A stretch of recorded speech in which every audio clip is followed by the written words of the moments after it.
आज जोकीहाट विधानसभा क्षेत्र के मियाँपुर पंचायत के फरसाडांगी गांव में AIMIM यानी मजलिस इत्तेहादुल मुस्लिमीन जोकीहाट प्रखंड अध्यक्ष भावी उम्मीदवार हजरत मौलाना व मुफ्ती अब्दुल्ला सालिम कमर कासमी चतुर्वेदी साहब ने AIMIM यानी मजलिस इत्तेहादुल मुस्लिमीन के चीफ बैरिस्टर असदुद्दीन अवैसी साहब की मिशन को लेकर पहुँचे। लोगों ने पुरजोर तरीके से हजरत मौलाना व मुफ्ती अब्दुल्ला सालिम कमर कासमी चतुर्वेदी साहब का इस्तकबाल किया। तो आइए शेर हिंदुस्तान आली जनाब हजरत मौलाना व मुफ्ती अब्दुल्ला सालिम कमर कासमी साहब को सुनते हैं। या जदयू को या RJD को हम लोग जिताते हुए आए हैं आज तक, लेकिन अच्छा ये बताइए कि जब BJP को हराने के लिए हम इन तीनों पार्टियों में से किसी एक के कैंडिडेट को जिताते हैं तो इन पार्टियों ने हम माइनॉरिटी के लिए क्या किया आज तक? इस देश के अंदर माइनॉरिटी यानी मुसलमानों को भगाने का कानून बनाया गया, CAA सिटीजन अमेंडमेंट एक्ट। तो इन तीनों पार्टियों ने समर्थन किया उस कानून का। हमने वोट दिया था ना, हमने तो कभी ऐसा नहीं कि हमने वोट नहीं दिया इनको, हमने वोट दिया था, लेकिन उस बिल को पास करवाया। उसके बाद बाबरी मस्जिद का मामला देख लीजिए, वो तो खैर जो हो गया, लेकिन शुरू से लेकर आखिर तक इसके अंदर बहुत बड़ी गुंडा राजनीति करने वाली कोई बड़ी पार्टी है तो वो इस देश की सबसे बड़ी पार्टी जिसको हम सेक्युलर बोलते हैं, कांग्रेस पार्टी। उनके ज़माने में ताला लगा, मूर्ति रखवाई गई, शहीद हुए उनके ज़माने के अंदर। और फिर NRC का NRC पास किया गया 1965 में कांग्रेस के ज़माने में। ये सारी चीज़ें जितनी भी परेशानी भी हम लोगों के बीच में ये इन्हीं बड़ी बड़ी पार्टियों की किए कराए हैं। BJP तो आज अमल कर रही है उस पर। तो बहरकैफ जब ये तीन बड़ी पार्टी हमारी आवाज़ नहीं उठाते हैं सदन के अंदर, न पटना के अंदर न दिल्ली के अंदर, तो ऐसे वक्त में हम लोग अब क्या करेंगे? मॉब लिंचिंग के नाम पर, गाय के नाम पर हम लोगों को मारा जाता है। तो एक ही सहारा था हम लोगों के पास, क्या? कांग्रेस। बिहार के अंदर RJD और जदयू, लेकिन जदयू भी वो जाकर उसी दुश्मन के साथ बैठ गए। अब हमारी आवाज कौन बुलंद करेगा? राज्यसभा के अंदर जो वोटिंग होती है, लोकसभा में चलिए BJP के लोग ज्यादा है, लेकिन राज्यसभा के अंदर तो कांग्रेस के लोग ज्यादा थे। वहां तो रोक सकते थे बिल को, ये भगाने वाला बिल, लेकिन नहीं रोका गया। तो अब हम माइनॉरिटी के लोग क्या करेंगे?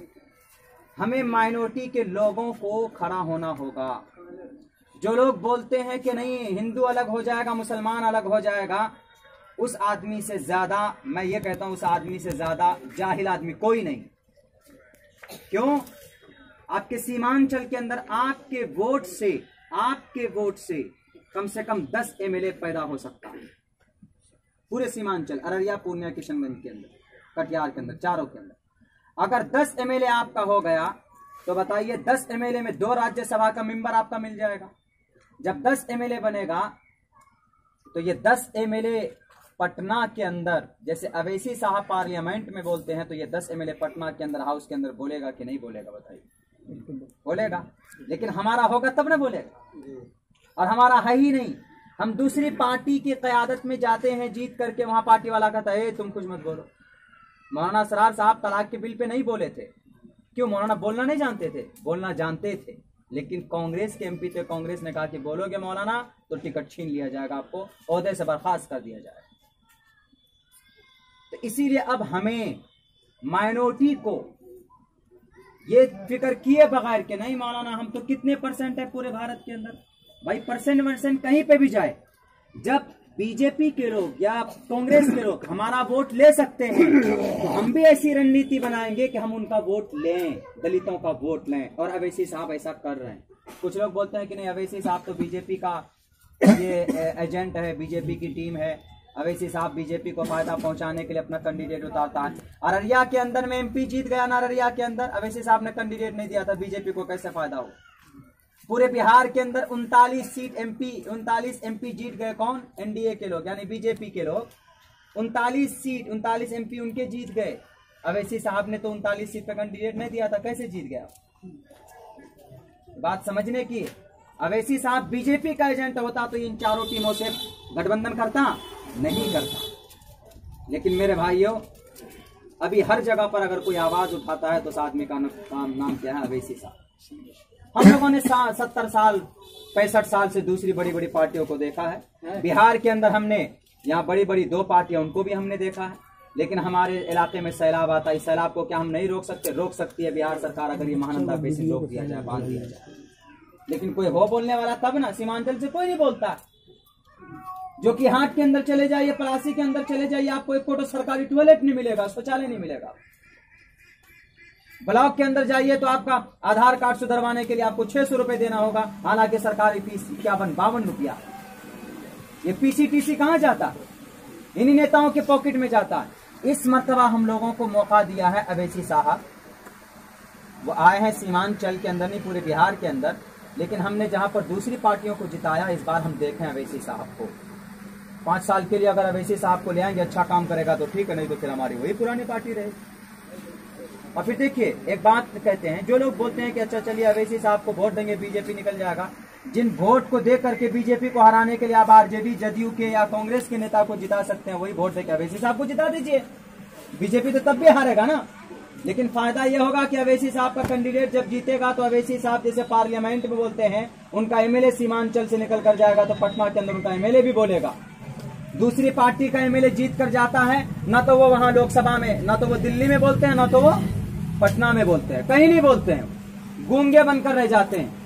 अभी तो पता नहीं हम लोगों को चलना कि ये CAA है क्या, लेकिन जब एनआरसी लागू होगी ना भाई, मेरे भाइयों, उस वक्त देखिए हम लोग कितने पसीने खून क्या शुरू होंगे उस वक्त। एनआरसी होना है, एनआरसी के अंदर में कम से कम किसी का नाम है, आधार कार्ड में MD सालिम, वो वोटर कार्ड में है सालिम अनवर, और किसी और में है सर्टिफिकेट में MD सालिम अनवर, ऐसा है, नाम फौरन एनआरसी की लिस्ट से छट जाएगा। एनआरसी की लिस्ट से छट जाएगा तो कहां जाएंगे आप? कोर्ट कचहरी जाइएगा। लेकिन अगर आपको दोबारा रहना है तो किसका सहारा लेना होगा? CAA का। लेकिन CAA के अंदर पूरे भारत के अंदर सारे मजहब का नाम है, मुसलमानों का ही नाम नहीं है उस एक्ट के अंदर। सबको मिल जाएगी नागरिकता दोबारा, लेकिन जो मुस्लिम होंगे, माइनॉरिटी के लोग होंगे, उनको दोबारा इस देश के अंदर, आपके गांव जैसे फरसाडांगी है, 2 आदमी का एनआरसी होगा, एक का नाम कुमार है, एक का नाम अब्दुल रहमान। एनआरसी में थोड़ी सी गड़बड़ी हुई, नाम दोनों का छट गया, हिंदू का भी मुस्लिम का भी नाम छट गया। मैं बहुत जगह जलसों में भी समझाया करता हूँ।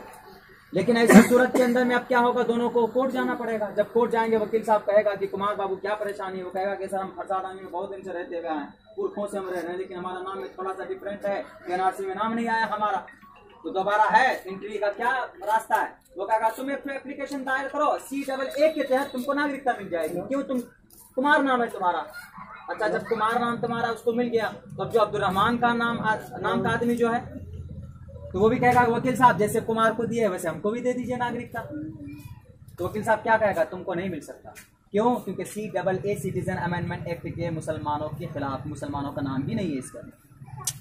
अवैसी साहब इसलिए तो बिल को फाड़ा था कि जब कुमार को आप दे सकते हैं नागरिकता, तो ये अब्दुल रहमान को क्यों नहीं मिल सकता है नागरिकता? उस वक्त क्या करना पड़ेगा आपको? ये एक्ट बन गया, कानून बन गया है। पहले कैब था, तब बिल था, रोक सकते थे, रोकना चाहते तो रोक सकते। लेकिन हमारा अगर पटना के अंदर भी अगर अगर हमारे बिहार सीमांचल से 10 अगर एमएलए होता, तो कम से कम 2 राज्यसभा का मेंबर होता, जहां पर बिल पास होता है, कम से कम खड़े होकर के वहां पर वो बिल को रोकने का काम करता। हमारा आदमी होता तब ना। और ऐसा हुआ है। कुछ लोग बोलते हैं कि अवैसी साहब 10 सीट की सरकार बना थी, 10 सीट काफी है 10 एमएलए अपना हक लेने के लिए। तेलंगाना के अंदर अवैसी का सिर्फ 7 एमएलए है, 7 एमएलए। वहां पर एनआरसी CAA लागू नहीं होगा। ये 7 एमएलए ने खड़े होकर सदन के अंदर CAA एनआरसी को रिजेक्ट करवाया। अगर 10 हो जाएगा हमारा बिहार में, तो बिहार के अंदर भी हमारा इसी तरीके से जैसे वहां पर उसको रिजेक्ट करवाया, इंशाल्लाह हमारी ये 10 एमएलए की ये कोशिश होगी, कम से कम 10 अगर आ जाए तो ये कोशिश होगी कि जैसे वहां तेलंगाना में रिजेक्ट हुआ है, यहां पर भी हम विरोध कर करके स्टेट सरकार अगर राजी ना हो तो CAA एनआरसी लागू नहीं किया जा सकता। लेकिन हमारा कोई बोलने वाला होगा तब ना। जब 7 एमएलए वहां पर CAA एनआरसी और CAA को रिजेक्ट करवा सकता है, तो 10 आदमी तो 10 एमएलए तो ऑलरेडी करवा सकता है। अब कुछ लोग बोलते हैं कि सरकार तो नहीं बनेगी। सरकार नहीं बनेगी अवैसी की 10 सीट लेकर, लेकिन अवैसी के बगैर, जब अवैसी के पास 10 सीट होगा तो अवैसी के बगैर ना तो लालू सरकार बना सकता है, तो नीतीश सरकार बना सकता है। क्यों? 120 सीट अगर लालू की और 115 सीट अगर नीतीश की, तो दोनों सरकार बना लेगा? नहीं बना पाएगा। क्यों? 10 सीट अभी किसके पास है? अवैसी के पास। लालू कहेगा 120 सीट बहुमत हमारी है, 122 में बहुमत है, कहा कि भाई 120 सीट हमारी, ज्यादा अक्सरियत हमारी, सीट बननी चाहिए, कुर्सी मिलनी चाहिए, CM बनना चाहिए, तो बना लेगा, ठीक है। लेकिन अवैसी साहब जाकर के अगर मिल गए नीतीश जी से, सपोज दैट अगर मिल गए, तो इनका कितना हो जाएगा? 125 हो जाएगा। तो लालू की सरकार गिरेगी कि नहीं गिरेगी? तो लालू क्या कहेगा अवैसी साहब? आप 10 सीट लेकर के नहीं जाइएगा नीतीश के पास, तो तब अवैसी साहब कहेंगे ठीक है हम नहीं जाएंगे, हमारे सीमांचल में पूरे अररिया जिला के अंदर किशनगंज, पूर्णिया, कटिहार जो सीमांचल है, महानंदा बेसिन बांध, इसको बांधो पहले, ताकि हर साल जो सैलाब आता है उससे रुक पाए।